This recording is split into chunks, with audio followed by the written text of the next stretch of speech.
దేవుని యొక్క అతి శ్రేష్టమైన నామమునకు మహిమ కలుగునుగాక. ఈ ఉదయకాలము మీకందరికీ వందనాలు తెలియచేస్తున్నాను. ఈ దినము మిమ్ములను బలపరచు దేవుని మాట, నీవు చేయు ప్రయత్నములన్నిటిలో నిన్ను ఆశీర్వదించును. ద్వితీయోపదేశకాండము 15వ అధ్యాయము 10వ వచనం. మీ దేవుడైన యెహోవా నీ కార్యములన్నిటిలోనూ నీవు చేయు ప్రయత్నములన్నిటిలోనూ నిన్ను ఆశీర్వదించును అనే మాటలు మనకి భాగంలో కనబడుతున్నాయి. మన దేవుడు మనం చేస్తున్న ప్రతి పనిని ఆశీర్వదించేవారు, దీవించేవారు.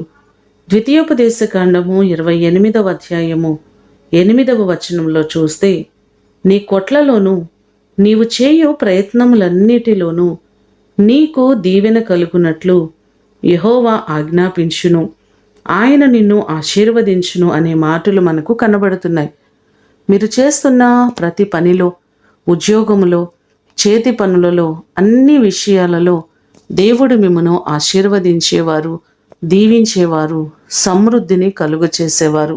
ఈ మాటలు వింటున్న మీ అందరి జీవితంలో దేవుడు గొప్ప కార్యములు చేసి ఆయన మిమ్మను ఆశీర్వదించునుగాక. ప్రార్థన చేసుకుందాం. సకల ఆశీర్వాదములకు కారణభూతుడవైన మా ప్రేమ కలిగిన పరలోకపు తండ్రి, మీ ప్రశస్తమైన పాదములకు వందనాలు ప్రభువా. మా ప్రియులెల్లరినీ జ్ఞాపకం చేసుకోండి. వారి చేతుల కష్టార్జితమును దీవించండి. వారు ఏ పని చేస్తున్నారో ఆ పనిలో మీ దీవెన కావాలి, మీ ఆశీర్వాదం కావాలి. వారి ఉద్యోగములను దీవించండి, వారు చేస్తున్న వ్యాపారములను దీవించండి. ప్రతి పనిలో మీ దీవెనను సమృద్ధిగా మీరు కలుగచేయండి. ప్రతి వారికి మీ సన్నిధి తోడుగా ఉంచి గొప్ప కార్యాలు వారి జీవితంలో మీరు జరిగించండి. మీరు ఉన్నతమైన స్థాయిని, స్థితిని మీరు అనుగ్రహించమని యేసు అతి శ్రేష్టమైన నామమున అడిగి వేడుకొని పొందియున్నాము తండ్రి. ఆమేన్.